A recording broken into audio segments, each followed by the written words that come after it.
Vamos lá trabalhar um pouco. Olá, bem-vindos ao canal S2 Geek, né? Loja S2 Geek. Temos o nosso link de compras no perfil abaixo. Quem quiser procurar, fica à vontade. Não lembro o site. Brincadeira. Loja S2Geek.mercadoshop.com.br, tá? Tá o link aqui embaixo. Eu não lembro se é exatamente esse nome, mas deve estar nessa linha. Mas vamos lá que eu vou ensinar para vocês agora como é que vocês vão fazer a configuração do Ultimaker Cura, que é o software de comunicação da 3D, né? Deixa eu puxar a minha câmera mais pro lado, porque ela tá me atrapalhando aqui. Esse aqui não pode ficar à mostra não, do total. Pronto. Agora ficou melhor. Então eu vou explicar para vocês como que a gente vai configurar no Ultimaker Cura, né? Ele já está aberto aqui com um arquivinho que eu peguei aqui, é um busto, né? Só para demonstração dos arquivos base. Vou pedir para vocês dar like e confirmar aí inscrição, acende o sininho também. Minhas visualizações caíram bastante porque eu tô pecando com os vídeos. Desculpa aí, gente, que tá tenso, o suporte tá pesado, eu não tô tendo tempo para gravar. E nossos vídeos não são patrocinados. Então a gente faz o vídeo aí só para ajudar a galera e facilitar minha vida no suporte também. Então a configuração do Cura vai funcionar da seguinte forma, vamos lá. Primeiro passo, você vai adicionar a sua impressora. Eu recomendo você adicionar uma Lego Neptune, né, para o caso da configuração da nossa máquina MeColor. Eu achei a melhor configuração que se compatibiliza com ela. Existem outras marcas que ficam compatíveis também, mas eu acho que essa ficou com uma camada muito mais bonita. Eu acho que ficou muito melhor, né, no meu ponto de vista. Mas aqui você vai aqui em preferências, né? Perdão, vai em ajustes aqui, né? Impressoras, e aí você vai em adicionar impressora. Quando você for adicionar a sua impressora, você vai procurar aqui impressora não Ultimaker, tá?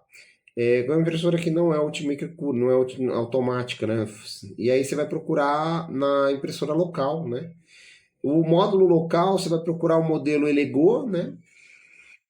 Tá em ordem alfabética, é facinho achar, né? Quando você encontrar o Lego, você procura a Neptune 3 Plus. Por quê? Porque foi a que eu testei e ficou melhor. Então eu achei que a compatibilidade ficou muito boa. Outro ponto que eu achei legal também, pós-configuração dela, é o adicionar, né, que é bem rápido. E ela já vai criar aqui a versão. Esse barulho que vocês ouviram é o meu Totó fazendo bagunça. Então ela criou a versão, você vê que a mesa está maior, a gente tem que editar essa mesa. Então você vai em ajustes, né? E novamente na configuração de impressora, você tem a opção de administrar a impressora. Quando você for administrar a impressora, você clica aqui em ajustes, né? E vamos colocar as dimensões da nossa, que o X dela é 200 por 200 por 220. Só isso. Acabou. Não tem botão para clicar em aceitar, continuar. Aí tem um negócio que o pessoal fala sobre o código de continuar se acabar a energia. Eu fiquei sabendo que esse processo ele encurta a vida do seu cartão de memória e do seu pendrive também. Então eu não estou mais recomendando, existe um código para isso, mas eu não vou recomendar utilizar, tá? E eu recomendo que vocês comprem um no-break, conecta na máquina. O no-break de R$1.600 já segura bem, se quiser que dura mais tempo, lógico, uns 2.300 VA ajuda bastante, né? V.A, né? VA, é a quantidade de potência do no-break em si. Aqui você pode fechar, ela já denominou já para você o tamanho de novo aqui, ó. E nessa abinha aqui, ó, ela vai estar fechada, vocês vão clicar aqui no cantinho e vai abrir uma aba de impressões. Provavelmente a primeira vez que você for abrir, ele abre no Basic, né? Que ele vai abrir no Basic, deixa eu ver. Não, custo. Nem lembro qual que ele abre. Faz tanto tempo que eu não vejo. Ah, sim, ó. Ele abre dessa forma aqui, tá? Eu gosto de usar o modo personalizado, né? Que aí eu posso denominar a função Expert e tenho mais opções de itens para poder modificar. E eu vou explicar também o que vocês têm que fazer nas modificações básicas, que aqui você trabalha a qualidade e velocidade de impressão. Quanto maior a qualidade, que é o Fine, por exemplo, 0.1, né? 0.01, 0.1 dá 1 milímetro, né, de altura, de camada, né? Então, 0.1 ela vai trabalhar com uma comunicação muito boa. E é perspectivamente rápida das outras máquinas, mas ela é mais lenta em relação à impressão de qualidade. Então, por exemplo, esses detalhes que a gente vê aqui na peça, eles vão ser bem vistosos, né? Então, vocês estão vendo aqui uma peça com bastante detalhes, né? Eles vão ser bem vistosos, vão ser bem vistos, né? Bem visíveis. Porém, contudo, entretanto, todavia, se você quiser agilizar um pouco o seu processo de produção, você não precisa de tanta qualidade nesse material que você vai fazer pintura e tudo mais, ou é um vaso de planta, alguma coisa, você pode colocar até o faster, que é o rápido, né? Uma função rápida, ela vai ficar mais legal. Gosto muito de trabalhar com 0.2, que é o padrão que todo mundo trabalha, né? E pode trabalhar com intermediário também, né? Mas é uma velocidade bacana também. A qualidade você não precisa mexer, porque a gente acabou de mexer na parte de camadas, né? Então você que está aprendendo a utilizar o Cura, começa com o básico, depois você vai para o avançado, que seriam configurações mais complexas, tá bom? As paredes você não precisa mexer também. Por que eu não preciso mexer na parede? Porque automaticamente, quando você mexe na parede, você mexe na estrutura do objeto. Se mexer na parede interna, ok, às vezes você vai ficar de boa, mas pode ser que a parede externa dependa de uma parte da parede interna, ele cai, ele fica destruído fora, aí faz uma peça, tipo uma peça como essa aqui, ó, e vai gerar uns fiapos assim na peça, não sei se vocês conseguem ver, o foco tá meio ruim, deixa eu ver se eu consigo iluminar para vocês. Aqui, ó. Aqui você vê uns tecos meio zoado. Mas essa é uma peça que não necessita qualidade, né? Eu imprimi ela para apoiar o material aqui em cima, né? Serve tanto para gravadora como para você fazer suas colagens de DTF UV. Superior e inferior eu recomendo não mexer, por enquanto, né? Depois você aprende a trabalhar. Preenchimento é legal, preenchimento é bacana você mexer, porque você calcula a quantidade de preenchimento. Uma peça como essa, ela é expositiva, ninguém vai ficar mexendo, brincando, a criança vai ficar bagunçando com ela. Então você pode trabalhar com 7% de preenchimento e não vai ter problema nenhum. O que é o preenchimento, Cris? Quando você manda fatiar o processo, né, se ele faz o fatiamento da peça, a peça em si ela vai apresentar uma estrutura interna para evitar que as paredes se fechem sozinhas, que elas caiam, né? Como se fosse uma casa sendo construída. Tem várias colunas internas para evitar que essa casa caia, né? Então você tem as paredes e você tem a estrutura interna, que é o preenchimento, para evitar a queda das paredes, tá? Vou mostrar o pré-visualização para vocês como é que fica, para vocês visualizarem por dentro. Então aqui é o meu preenchimento de 7%, né? E eu posso escolher o tipo de preenchimento. Por exemplo, aqui é um preenchimento de grade padrão, né? Que é até rápido de preencher. Mas eu posso usar, de repente, um preenchimento de cúbito, que é um preenchimento meio inclinado, que o pessoal usa bastante, né? Mas e a distância da linha? Não precisa se preocupar, pode deixar padrão, vocês estão aprendendo a utilizar ainda, né? E é um objeto de exposição. O que é objeto de exposição? É um objeto que não vai ter movimentação constante, ele vai ficar ali, paradinho. Ele não precisa de resistência também, porque eu não vou forçar ele em momento algum. Ele pode ser pouco preenchido para poder gastar menos PLA, né? No caso, gastar menos filamento, e ainda te dar uma qualidade bacana de utilização, né? Outro item bacana que eu gosto de trabalhar, além do preenchimento, se você não for usar o cubo, você pode usar mais preenchimento, quando você vai trabalhar uma peça mais movimentação livre, aquelas articuladas e tudo mais, joga uns 25% de preenchimento, porque o 25% de preenchimento, ele vai fazer o quê? Toda vez que você muda, você tem que fatiar, tá? Então, mudei o processo, vai fatiar. O que vai acontecer com 25% de preenchimento? Ele vai preencher mais o objeto, deixar ele mais duro. Existem peças que a gente trabalha com 100% de preenchimento para ela ficar bem rígida, bem dura, o cliente não ter dor de cabeça de quebrar a peça.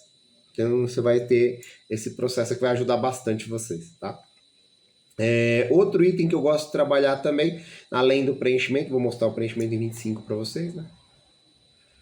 Já aumenta um pouco o número de horas de preenchimento, mas essas horas são meio... não é perfeito, tá? esse número de horas pode ser menor na nossa máquina, porque a nossa máquina trabalha com uma extrusão diferente de velocidade. Quando vai para a máquina, a gente enxerga a mesma quantidade de horas. Geralmente é menos, né? Vê que ficou bem preenchido, né? Como é uma peça positiva, eu vou manter como 7% de preenchimento de novo, né? E vou voltar aqui para a área de visualização base para vocês trabalharem a ideia, né? Preenchimento é isso, né? Material é a marca do nosso filamento, né, que a gente trabalha. Eu trabalho recentemente com duas marcas que têm me ajudado bastante. Infelizmente eles não estão patrocinando nós, então eu não vou falar o nome. Brincadeira, é boa.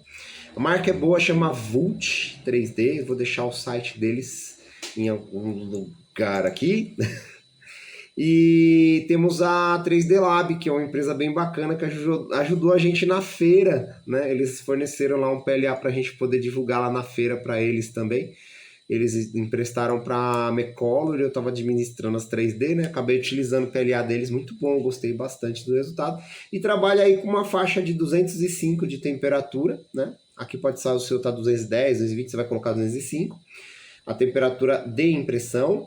A temperatura inicial pode deixar 210, ela tem que ficar um pouquinho mais melequenta, mais fraquinha, né? E a temperatura inicial aqui também pode deixar 205, tá bom? Esse também 205 é a temperatura final. Temperatura da mesa eu não gosto de deixar 70. Eu particularmente eu não curto essa temperatura, porque o meu ambiente já é um pouco quente, né? Mas às vezes esfria muito aqui na região onde eu moro e tem um intermédio, né? E o PLA ele fica bom com 65. Eu gostei bastante do resultado do 65. A aderência da mesa fica muito boa. Nossa mesa, ela já tem uma aderência legal, que ela tem umas porosidades ali fáceis de trabalhar. Recomenda-se lavar com detergente e água mesmo. Pode utilizar detergente e água para limpeza da sua mesa e evitar usar cola, né? Não precisa usar cola para segurar o material na mesa, basta fazer um raft, que eu vou explicar já já o que é. Feito isso, não precisa mexer em mais nada. Vamos pro próximo passo. Velocidade, posso mexer? Se você mexer em velocidade, você vai ter que mexer em muita coisa. Aqui no caso a velocidade de extrusão está 60, mas da impressão, né?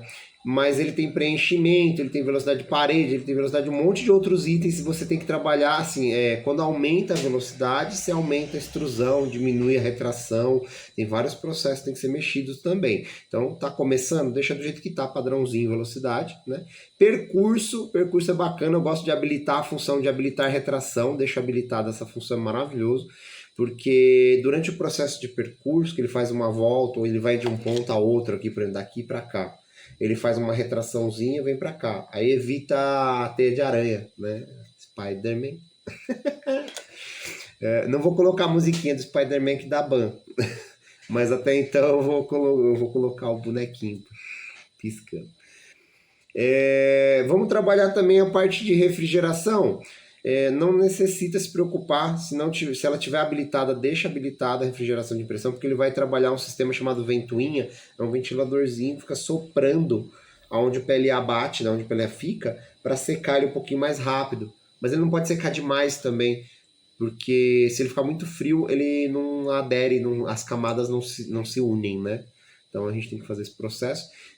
Pós toda essa conferência, ainda tem mais um bônus extra de configuração que eu vou passar para vocês. Aderência da mesa, que é muito legal. Tem duas funções que é muito bacana. A BRIM, que é a mais usada, né? Se você for usar BRIM, geralmente eu recomendo usar 15 na contagem do BRIM. O que é a 15 na contagem? Quantas voltinhas ele vai dar em volta do meu material. Eu vou fazer aqui o processo, fatiar, e ele vai me mostrar a função BRIM, ou seja, ele vai me mostrar quantas linhas que ele vai dar em volta antes de começar a imprimir, né?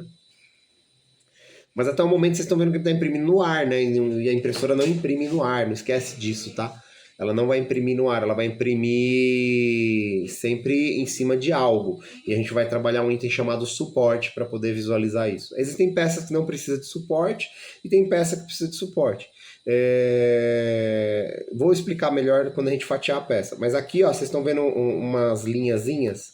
Essas linhazinhas aqui são chamadas BRIM, né, que é o ponto de aderência da nossa peça.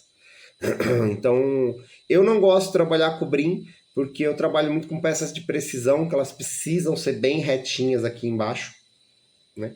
E o brim ele não me ajuda a manter essa qualidade quando esquenta demais a mesa, né? E eu gosto de trabalhar com temperatura sempre X, né? E aí eu descobri que usando o Raft você tem uma peça muito mais retinha embaixo e tem um tapetinho que ele cria embaixo da sua peça. Então fica fácil você destacar também da mesa. E sempre é mais fácil destacar a peça da mesa depois que a mesa esfriou.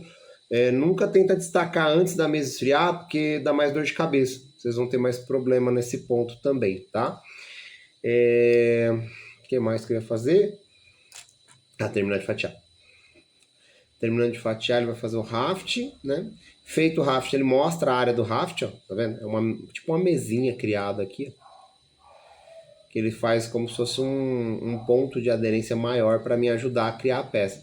Mas vai ficar esse negocinho pequenininho aqui? Na verdade, agora vem um ponto importante, né? Que é o suporte, acabei pulando ele, né? O suporte, ele tem que ser acionado nessa peça, porque a peça está impressa no ar, né? E eu gosto muito de acionar o suporte árvore. A densidade do suporte, né? Você vê aqui na parte de ângulo, você pode manter 50 ou pode deixar um pouco mais, né? O ângulo assim do suporte, deixa eu te explicar como é que funciona, vai. Vamos supor que eu coloque 80 no ângulo do suporte. Quando eu mandar fatiar a peça, ele vai calcular toda a área que precisa de suporte, mas com uma base de 20% de ângulo, né? Como assim? É o contrário? É o contrário. Ele vai calcular aqui quanto maior esse número, menos suportes vão ter. Quanto menor esse número, mais suportes vão ter. Se eu não me engano, é isso. Se não for, eu vou corrigir agora. Ele está criando suportes, né? Vê que demora um pouco mais para poder fazer o processo. E se não for isso, eu vou cortar o vídeo e aí a gente edita de novo.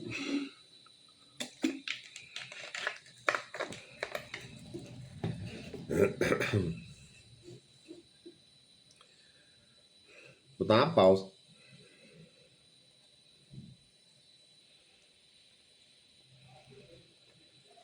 Voltamos da pausa. Então você pode ver que tem bastante suporte aqui, né? Foi inserido muito suporte na base estrutura toda. Eu não vejo tanta necessidade de suporte, coloquei 80%, então é realmente válido. A configuração de suporte, vamos lá. Coloquei 80% aqui na configuração de suporte. Vamos lá. Corta a parte anterior e começa a partir de agora. Comecei 80% aqui, ó. No suporte, coloquei 80% de suporte e ele colocou bastante suporte. Se eu colocar, por exemplo, 20 no ângulo de suporte, que é a curvatura que a sua máquina aguenta imprimir, né? Sem necessidade de utilizar um suporte. Então, se eu colocar 20, ele vai colocar um ângulo de 20 graus para mim, né? E você pode ver que está fatiando até um pouco mais rápido o processo, que ele vai inserir menos suportes na área, porém ele vai manter já o raft, manter as configurações anteriores e trabalhar a configuração do suporte árvore para mim, de acordo com o que eu preciso. Posso definir também a densidade do meu suporte em porcentagem, que nem no caso que eu tenho 10% de densidade, tá bom, não tá ruim. Posso trabalhar com menos, mas às vezes trabalhar com muito pouca densidade no suporte pode gerar problemas, porque o suporte pode ficar muito fraco e a peça ser muito pesada e aí não aguentar, tá bom? Tenta trabalhar uma faixa de 10%, tá ótimo. Tá terminando o fatiamento. Vou dar uma pausa. Finalizou o fatiamento, né? Vocês vão ver aqui a peça em si. Ela tem bastante material com suporte, ó. Então, o que eu falei foi errado. Um ângulo de 20%, eu falei para ele com um ângulo de 20 graus, né? É necessário de suporte. Então, tudo que tem até 20 graus, eu coloco suporte tudo, ó. Tudo colocando suporte. Porém, se eu mudar a posição da peça, se eu mudar o ângulo dessa peça, que por exemplo, eu vou jogar um pouquinho ela para frente, eu vou ter que fatiar de novo. Vou colocar essa peça assim, ó. Vamos fatiar novamente e ver o que vai acontecer. Com 20 vai ser muito material, até no rosto eles vão colocar suporte e tudo mais. Mas com 50% eles colocam bem menos. Vou voltar aqui para dar pausa. Então, com 20%, eu tenho suporte demais aqui no rosto, né? E quando eu diminuo para 50, por exemplo, até facilita a quantidade de suporte que vai na base. É geralmente entre 50% e 45%. E o ângulo de impressão também é bem útil, que conforme você inclina a peça, ela vai precisando de menos suportes, menos itens, né? Tem como você fazer a inclinação dela e jogar aqui para encostar na mesa direitinho. Ele calcula a melhor posição. Eu não sou muito fã de usar essa ferramenta do Lay Flat, porque às vezes ele coloca a peça numa posição ruim. Mas parece que colocou numa posição boa agora. Agora ficou top, eu acho. Tá um pouco suspensa, né? E agora eu vou fazer o fatiamento com 50%. Ele vai criar o raft também, né? Que é a função de raft e o suporte que eu falei para ele. Cálculos de ângulo, acho que vou fazer um vídeo só sobre isso, falando sobre o ângulo da máquina, mas se eu não me engano o ângulo máximo da nossa máquina é de 70 graus, acho que ele chega a 70, 75 graus, não me recordo exatamente, mas tem uma peça que a gente imprime, tá no Thingiverse, para cálculo de ângulo, que ele imprime a peça sem suporte para você entender até quanto que você consegue inclinar a peça sem necessidade de suporte. É bacana, ajuda bastante. Os modos especiais eu não utilizo, tá? Aderência da mesa a gente já falou sobre o processo de aderência usando o Raft, né? E tem um outro item que eu gosto de fazer bastante aqui, que é o ferro. Chama habilitar passagem de ferro. Deixa eu terminar de fatiar para a gente ver, né? Essa opção habilitar passagem de ferro, o que acontece? A camada fica mais lisinha do lado de fora, né? Então você tem uma camada mais lisa habilitando essa função pelo lado de fora, parte externa, né? Mesmo utilizando um ângulo, no caso um preenchimento de 2, né? Ó, veja que veio menos suportes agora, né? Na linha de 50. Tenho bastante parte do material na mesa, mas eu tenho bem pouco suporte trabalhando aqui, ó.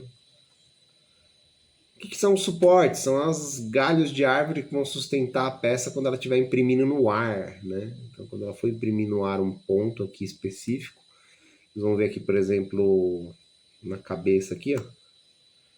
Existe um ponto que está chegando aqui, ó. Ele vai começar a imprimir no ponto do ar. Teoricamente, ele iria imprimir no ar e não vai mais, entendeu? Porque tem o nosso suporte segurando essa área aqui, assim, para evitar que a peça se estrague, tá bom? Aí o habilitar passagem de ferro é importante, né? Eu gosto de deixar habilitado, não precisa mexer em mais nada.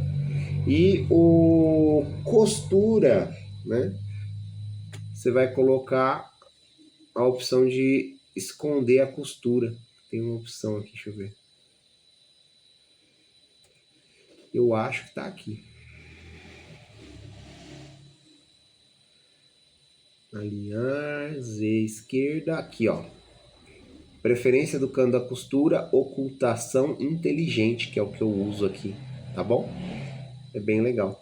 São dois itens que estão escondidos no meio dos itens expert, né? É bem legal. Você tem a opção expert, você tem mais itens, né? Para poder trabalhar. Feito isso, você tem um fatiamento perfeito da peça. Pode salvar, mandar no pendrive e mandar fazer sua gravação. Uma coisa que o pessoal tende a aprender no fatiamento de peças é que cada peça tem um fatiamento diferente. Essa peça é uma peça que necessita de suporte, que necessita de um monte de coisas, né? Pode ser que apareçam peças para vocês que nem suporte vão utilizar, que nem uma peça como essa aqui não precisa de suporte, né? Você vai trabalhar aí com a impressão direta sem necessidade de suporte nenhum. Então você pode desligar a função suporte ou mesmo às vezes deixar a função suporte ativa, mas não vai funcionar, entendeu? Ele te dá uma base de horas trabalhadas. Demora muito. É muito relativo a questão do que demora, né? Você está calculando a parte de configuração aqui ao lado, né? Informativos falando que é mais ou menos isso. Mas quando vai para a nossa máquina, a gente tem a opção de aumentar a velocidade lá na máquina. Vocês já viram na feira, provavelmente. Se não viram, me cobra que eu faço um videozinho falando sobre aumentar a velocidade aqui. no YouTube para vocês, né? Após o término do fatiamento, ela me dá como que vai ficar mais ou menos a peça, o processo dela, o preenchimento, né, interno, cúbito. Quando eu estou na parte do preparado, ele só mostra alguns pontos vermelhos, mostrando os pontos vermelhos onde necessita suporte, tá? Aqui embaixo vem uma outra peça, que é uma base que encaixa embaixo desse personagem, né? Mas vamos supor que você não fosse usar essa peça, você fosse usar uma peça que não necessita de suporte. Preciso fazer mais alguma coisa aqui, Cris? Não, não precisa. Você vai vir aqui no seu material, trazer ele para cá, né? E conforme você for trabalhar com ele, você vai aqui desligar o suporte. Vai pegar o seu preenchimento. Para esse tipo de material não necessita de muito preenchimento. Você vai alterar só o preenchimento, colocar o 7%, né? E vai mandar fatiar a peça, entendeu? Ela já vem no tamanho ideal, né? Para você trabalhar. Ah, como é que eu sei o tamanho da minha avó? 3 horinhas para trabalhar ela. Pode demorar menos lá na nossa máquina. Como é que eu faço para editar ela? Aqui você move ela na sua mesa, quando você clica na opção mover aqui, né? Aqui você trabalha a escala dela, o tamanho dela, né? Largura, altura. Aqui no caso o Z é a altura dela, né? Que é a altura do Z. E aqui o Y mostra a esquerda, o X direito aqui para cima e para baixo. Imaginando X e Y aqui, né? Vou pegar nossa mesa aqui e colocar assim, ó. X horizontal, Y vertical, tá? Opções de rotação, se eu quiser movimentar ela, girar ela para algum lugar. Às vezes eu preciso deixar a peça em outro formato. Só que dessa forma, por exemplo, eu necessitaria imprimir suporte. Você tá vendo que tem vermelhinho ali? Então não rola. Aí voltando ela para a opção normal, eu não preciso nem de suporte, só imprimir direto, né?